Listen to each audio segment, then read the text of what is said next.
Hola a todos los que nos acompañan hoy en esta nueva inmersión profunda. Bueno, para arrancar la exploración de hoy, imaginemos por un segundo la siguiente escena. Son las 3 de la madrugada en Dubái. Uf, a esas horas nunca llega un mensaje bueno, la verdad. Exacto, nunca. Hace ese calor pesado del Golfo Pérsico, estás a 12.000 kilómetros de tu casa y de repente la pantalla de tu móvil ilumina la habitación. Es una foto que te acaba de mandar tu hermano. Madre mía. Y en la imagen aparece tu exesposa, vestida de novia, radiante, con un diseño francés espectacular, a punto de casarse con su jefe, que es un hombre casi 20 años mayor que ella. O sea, un golpe durísimo. Pero es que hay un detalle. A ver, un detalle que convierte esto en algo verdaderamente demoledor. Y es el calendario. Han pasado exactamente 91 días desde que se firmaron los papeles del divorcio. Claro, es que en 91 días, a ver, es un margen de tiempo que apenas te cubre el duelo emocional más básico después de una ruptura de ese calibre. Sí, no te da tiempo ni a cambiar las contraseñas de Netflix. Efectivamente, ni a cancelar suscripciones conjuntas, y muchísimo menos a procesar el colapso de un proyecto de vida que duró casi una década. Es muy fuerte. Totalmente. Y bueno, nuestra misión en la exploración de hoy es desentrañar precisamente esto. Uno de los comportamientos humanos más desconcertantes que existen. ¿Por qué? O sea, ¿por qué personas aparentemente racionales deciden dinamitar unos cimientos vitales que son sólidos y seguros simplemente por perseguir un espejismo? Y para preparar este tema hemos estado analizando una montaña de documentos, estudios sobre infidelidad financiera, confesiones anónimas, de todo. Sí, una barbaridad de datos. Pero de entre todo ese mar de fuentes, hay una narración personal que se hizo viral en un conocido foro de Internet. Una historia concreta de Reddit que encapsula absolutamente todas las patologías estructurales que queremos tratar hoy. Exacto. Así que vamos a hacer algo diferente. Vamos a sumergirnos a fondo narrando solamente esta historia. Un solo caso, para entender la psicología de la traición y, casi lo más importante, el arte de empezar de cero. Y me parece un enfoque genial porque lo fascinante de utilizar este relato específico como nuestra lupa, digamos, es que nos permite ver la teoría aplicada a la realidad. En todos los estudios clínicos que aportaban las otras fuentes sobre dobles vidas, la dinámica siempre opera en la sombra. Claro, son datos fríos. Eso es. Pero al diseccionar este caso en concreto, podemos destilar las lecciones clave que se repiten una y otra vez en todos los demás documentos. Pues vamos a ello. Volvamos a ese balcón en Dubái con vistas a los inmensos portacontenedores iluminados. Allí está sentado nuestro protagonista. Se llama Michael Torres, tiene 41 años, es de Chicago y trabaja como consultor de ingeniería estructural. Fíjate en la profesión, ¿eh? Es que es clave. Su día a día consiste literalmente en diagnosticar la fatiga de materiales. Se dedica a modernizar edificios antiguos, o sea, inspecciona almágenes de ladrillo centenarios para asegurarse de que las vigas maestras no cedan y que no se caiga todo encima de la gente. Es que esa profesión añade una capa de ironía casi poética a toda esta situación. Estamos hablando de alguien cuyo cerebro está entrenado, profesionalmente además, para detectar debilidades invisibles. Sí, grietas microscópicas. Exacto. Grietas y fallos de tensión antes de que se conviertan en catástrofes. Y sin embargo... Y ahí reside el primer golpe brutal de esta historia. Tenemos a un experto mundial en evaluar la integridad de estructuras antiquísimas que fue completamente incapaz de ver las inmensas fallas tectónicas que se estaban abriendo bajo su propio matrimonio de 8 años. La ironía es dolorosa, la verdad. Michael relata que se quedó mirando esa foto durante 10 minutos. Su exesposa, Jessica de 34 años, estaba exultante. Y el novio, Brandon Calvel, de 53 años, que es socio principal del bufete de abogados donde ella trabajaba. El clásico perfil de poder. Totalmente. Enfundado en un smoking a medida, proyectando esa inconfundible aura de dinero antiguo. Pero, ojo, lo que paralizó a Michael no fue la diferencia de edad ni el lujo evidente. Fue el escenario donde se estaba celebrando el banquete. El escenario del crimen, por así decirlo. Literal. El banquete tenía lugar en la Asociación Atlética de Chicago, que es un edificio histórico bellísimo. Y resulta que, años atrás, Michael había trabajado personalmente en la renovación estructural de ese mismo edificio. ¡Wow! Calculando milimétricamente el soporte de carga para asegurar que las columnas de mármol del salón pudieran sostener el peso del techo. O sea, el contraste es abrumador entre la solidez del edificio que él mismo ayudó a preservar y la fragilidad del matrimonio que se estaba celebrando dentro. Es de película. Y esto nos lleva directamente a un concepto central que hemos visto repetido en toda la literatura sobre traiciones que analizamos para hoy, que es la ceguera voluntaria motivada por el estatus. Porque, a ver, Michael admite en su relato que esto no pasó de la noche a la mañana. Claro, las fisuras empezaron antes. Unos 3 años antes, de hecho, Jessica experimentó una metamorfosis. Pasó de tener una ambición profesional constructiva a desarrollar una necesidad casi desesperada de validación social y riqueza material. Pero espera. Entiendo la ceguera voluntaria cuando se trata de ignorar pequeños detalles, ¿no? Una cuenta bancaria que baja un poco o que tu pareja llega tarde del trabajo un par de días. Pero ¿cómo llegas al extremo que relata Michael? ¿A qué te refieres exactamente? Aquí él confiesa que llevaban meses inmersos en dolorosísimos tratamientos de fertilidad, gastando muchísimo dinero. Lloraban juntos cada vez que la prueba de embarazo daba negativo. Y sin embargo, durante los últimos 6 meses de ese calvario, ella ya se estaba acostando con Brandon. Es una doble vida en toda regla. Es que Michael incluso recuerda haber olido la colonia de lujo del jefe en la ropa de su mujer al hacer la colada.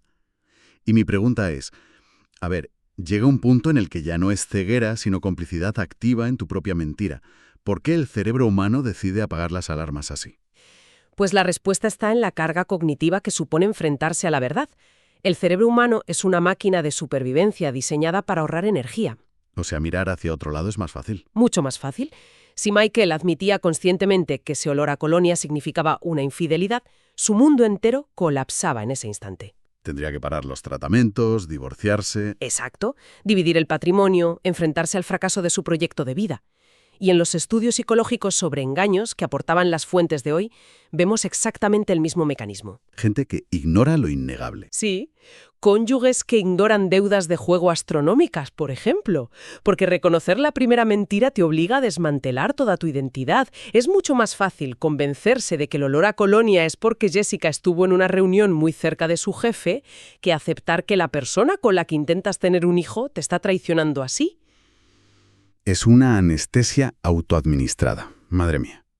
Y mientras Michael miraba hacia otro lado, Jessica firmaba un divorcio rápido, aséptico y súper frío. Se llevó la mitad de los ahorros comunes y se mudó directamente a la mansión de Brandon en la zona de Gold Coast. Uno de los barrios más caros de Chicago. Eso es. Construyó su castillo de naipes literalmente sobre los escombros de su matrimonio. Lo que nos empuja a la segunda parte de esta historia, que es el desastre monumental de esa boda de 4 horas. Es que los castillos de naipes tienen un problema de diseño fundamental. Y da igual si los naipes están bañados en oro o si están en el barrio más exclusivo de la ciudad. Carecen de cimientos. Y a la mínima brisa se vienen abajo. Cualquier perturbación en el ambiente los derriba, claro. Bueno, pues la perturbación en este caso llegó en forma de una señora de 70 años con un vestido morado. Me encanta esta parte. Retomemos el hilo. El hermano de Michael, Ryan, decide asistir a la ceremonia acompañado de su esposa Lauren, un poco por mantener la paz social, porque las familias se conocían de siempre. Y durante el cóctel, Ryan observa una escena digna de una telenovela. Ya me imagino la tensión. Se acerca Jessica, una mujer elegantísima. Es Patricia Calvel, la madre del novio. Una mujer que lleva 30 años sobria, asiste a reuniones semanales y tiene la mente afilada como un bisturí. Esa mujer no está para tonterías. Cero sutilezas. Se planta frente a la novia, esboza una sonrisa súper fría y le suelta una frase devastadora. Le dice literalmente, eres la cuarta, lo sabes. Ese es el sonido de una viga maestra rompiéndose por la mitad. Tal cual. Jessica se queda petrificada, aferrando la copa de champán y balbucea. ¿La cuarta qué? Y Patricia, sin levantar la voz, le aclara que es la cuarta asistente legal joven con la que se casa su hijo.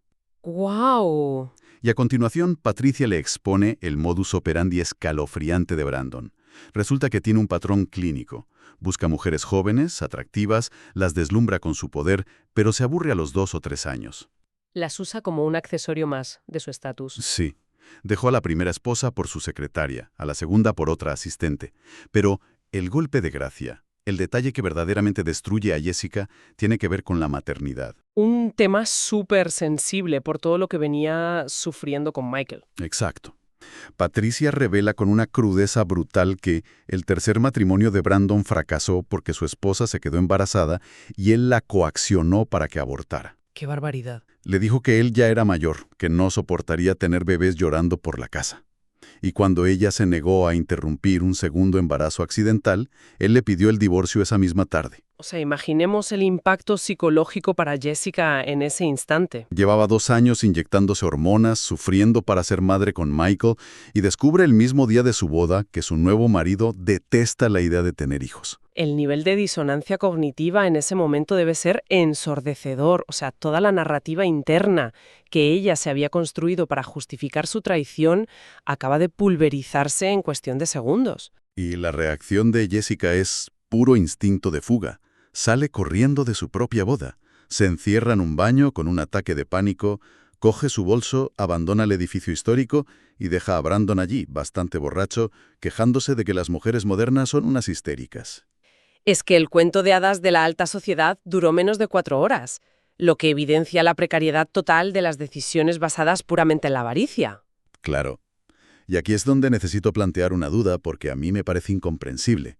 A ver, ¿cómo es posible que alguien funcional, inteligente, una abogada rodeada de contratos, no investigue ni mínimamente a la persona por la que está destruyendo su vida entera? Es una gran pregunta. Es el equivalente a gastarte millones en una mansión espectacular sin pedir un simple certificado de aluminosis, ignorando que el cemento puede estar podrido solo porque la fachada es muy bonita y da al mar. Me parece que la analogía de la luminosis es absolutamente perfecta aquí, porque el problema del cemento aluminoso es que pierde su resistencia de forma silenciosa por dentro, mientras la superficie parece intacta. Eso es. No se ve hasta que colapsa. Y en el caso de Jessica, la falta de investigación no fue un descuido, fue una estrategia de supervivencia psicológica. O sea, Jessica no estaba enamorada de Brandon como un ser humano complejo. Estaba enamorada del escaparate. Exacto, de lo que él representaba. Él era la llave a las casas exclusivas y al poder. Si ella se hubiera puesto a investigar su pasado, corría el riesgo gravísimo de encontrar información que destruiría su coartada moral. O sea que necesitaba aferrarse a la ignorancia para poder seguir adelante con la infidelidad sin sentirse un monstruo. Esa es la clave. Y si conectamos esto con el panorama general de los perfiles que hemos estudiado en otras fuentes, vemos una ley casi universal en las traiciones monumentales. ¿Cuál es? Quien comete la traición necesita convencerse desesperadamente de que el nuevo modelo es infinitamente superior al anterior. Es la única manera de justificar el inmenso dolor colateral que están causando. Claro, porque si admitía que Brandon era un depredador en serie, Tendría que enfrentarse en el espejo a la monstruosa realidad de que había destruido un hombre bueno por nada. Tendría que asumir que ella era la única villana de su propia historia. Y la mente humana se contorsiones inimaginables para evitar eso. totalmente. Pero, como hemos visto, la gravedad siempre gana y la mentira cae por su propio peso estructural. Y cuando esa estructura colapsa, los escombros caen sobre todos, lo que nos lleva a las secuelas inmediatas. La famosa llamada transatlántica. Uf, la llamada. Son las 5 de la mañana en Dubái. El teléfono de Michael vuelve a sonar. Número estadounidense. Descuelga medio dormido y escucha a Jessica, completamente rota, hiperventilando. Le ruega que no cuelgue. Le dice que no tenía ni idea del pasado de Brandon y que ha cometido un error espantoso. Fíjate en el uso de la palabra error en ese contexto. Es un mecanismo de defensa súper clásico para minimizar la responsabilidad. Un error es equivocarte de calle al conducir, no una campaña de engaño de 6 meses. Y Michael no se lo pasa por alto. Su respuesta es gélida, pero sanadora. La interrumpe y le dice, no cometiste un error. Tomaste una serie de decisiones calculadas durante 6 meses. Que le ama. Y ahí es cuando Michael le suelta la verdad más pesada del mundo. Le dice, no me amas, amas la idea de mí, amas la red de seguridad, la estabilidad, pero no te gustaba la realidad de estar casada conmigo. Qué radiografía emocional más impecable. Desmonta por completo la fantasía de la reconciliación y expone la naturaleza utilitarista del amor que ella sentía. Y ante eso, Jessica cambia de táctica. Le pide, al menos, seguir hablando de vez en cuando, que sea su confidente, su apoyo en medio del desastre. Quería usarlo de salvavidas. Total. Pero Michael se niega en rotundo. No le da ni un gramo de absolución, le repite que ella es el villano de su historia, le desea buena suerte con frialdad profesional y cuelga. Y dice que en ese milisegundo siente una paz abrumadora. Ya no siente nada por ella, ni odio. Y esto plantea un debate crucial sobre la responsabilidad emocional, ¿eh? Si analizamos por qué Jessica hizo esa llamada a un continente distinto a esas horas, vemos que no buscaba recuperar a su marido. Buscaba alivio. Buscaba usar a Michael como un dispensador de anestesia moral. Quería que la persona a la que había herido le dijera, no pasa nada, todos cometemos errores, para aliviar su culpa. Quería convertirlo en su pilar de carga emocional. Hay una inercia perversa en querer que la víctima consuele al verdugo, ¿verdad? Indudablemente. Y fíjate en la madurez de Michael. Lo predecible habría sido gritarle, insultarla, regodearse en su desgracia, pero la ira demuestra que la otra persona aún tiene poder sobre ti. Michael responde con indiferencia analítica. Que es el verdadero indicador de superación. Eso es, y creo que este es el punto perfecto para conectar la experiencia de Michael con algo que afecta a muchísimos de los que nos escuchan hoy. Cuéntanos, ¿en qué sentido? En el síndrome del Salvador. Ante traiciones de amigos, socios o parejas, existe una tentación peligrosísima de aferrarse al papel de rescatador de quien nos ha destrozado. Pensamos que si les ayudamos cuando su nueva vida fracasa, demostramos nuestro valor incondicional. Ya, como una superioridad moral. Exacto. Y la lección de Michael es vital. No es, bajo ninguna circunstancia, nuestra responsabilidad reconstruir las ruinas que otra persona decidió demoler por su propia ambición. Intentar apuntalar un edificio que alguien voló por los aires solo garantiza que los escombros te aplasten a ti. Me parece una reflexión súper potente. Y precisamente al negarse a ser ese pilar de carga provisional, Michael logra despejar su propio terreno. Lo deja preparado para construir algo nuevo, lo que nos enlaza con el epílogo y la reconstrucción. El momento de levantar los nuevos cimientos. Así es. La vida sigue en Dubái. Michael asiste a una cena de expatriados y conoce a Ela, una arquitecta libanesa que dirige la ampliación del aeropuerto. Conectan al instante hablando de muros de carga, ménsulas de hormigón y los retos de construir sobre la arena del desierto. Me encanta esa conexión tan técnica y a la vez tan personal. Y al final de la velada, Ela le dice algo precioso. Le confiesa que le fascina cómo habla de los edificios como si tuvieran alma, y le pregunta directamente, ¿qué historia intentas contar tú con lo que construyes? Es una pregunta brillante. ¿Va directa a la cimentación de la identidad? Y mientras Michael empiece a responder esa pregunta en su nueva vida, el tiempo avanza. Un año después, le llega una última actualización sobre Jessica. Resulta que la suegra tenía razón. A las 6 semanas de la boda, Brandon empezó a acostarse con otra abogada joven. Se veía venir. La fecha de caducidad llegó rápido. Rapidísimo. Jessica tuvo que pedir el divorcio, volver a casa de sus padres en los suburbios, perdiendo todo el estatus. Y ahora está prometida con un chico al que conoció en la consulta de su terapeuta. Un círculo completo, vaya. Cuando Michael lee este mensaje, su reacción es el cierre perfecto. No sonríe con malicia, simplemente borra el mensaje, bloquea la pantalla, sale al balcón y brinda con una copa de vino junto a Ela. ¡Qué maravilla! El contraste entre los dos desenlaces no podría ser más ilustrativo. Y fíjate, si profundizamos en la metáfora final, la geografía no es casual. Dubái funciona como un simbolismo tremendo de la regeneración humana. Es una ciudad levantada sobre la arena del desierto, claro. Exacto, es un terreno súper inestable. Para que esos rascacielos se mantengan en pie, los ingenieros tienen que clavar pilotes de acero a decenas de metros de profundidad hasta encontrar la roca madre. Y Michael hizo exactamente eso con su vida. Ancló su nueva realidad en sus valores, no en la arena movediza de su exmujer. Eso es, ante la traición, perforó hasta encontrar sus valores fundamentales. Lo que nos deja una lección clarísima de ingeniería emocional. No puedes ponerle un tejado de diseño a una casa que tiene las vigas maestras podridas por las termitas. Precisamente. En el ámbito de las relaciones, la solución más valiente a menudo es no intervenir. Hay que tener el coraje de dejar que las estructuras viejas, contaminadas por el engaño, caigan por su propio peso. Solo limpiando los escombros puedes levantar algo nuevo y honesto. Es una síntesis extraordinaria. Y para ir cerrando esta inmersión profunda de hoy, si hacemos un recorrido panorámico por todo lo explorado, la moraleja es tan contundente como la gravedad. Totalmente. Ya sea por ambición desmedida, por engaños financieros mantenidos en la sombra, o por no enfrentar los defectos de la pareja, cualquier estructura vital sin integridad terminará colapsando. Da igual lo que cueste la fachada o el código postal. Si los cimientos están comprometidos, el derrumbe es una garantía matemática. El peso ineludible de la realidad siempre acaba encontrando la grieta para abrirse paso. Y para dejar a quienes nos escuchan con una reflexión provocadora, algo para masticar después. Michael aprendió que los edificios no son mudos. Cuentan historias, claro. Cuentan de forma implacable la historia íntima de quienes los construyeron. Revelan si había miedo, si buscaban aparentar o si valoraban la perdurabilidad. Si hacemos el ejercicio brutal de mirar las estructuras de nuestras propias vidas, nuestras amistades, carreras, matrimonios. La pregunta es inevitable. Exacto.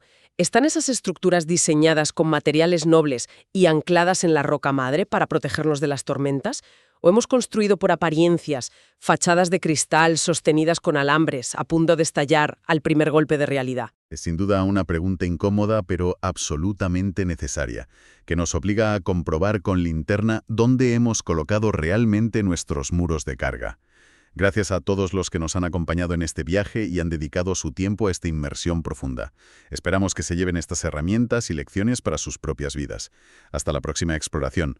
Y no olviden inspeccionar bien sus propios cimientos.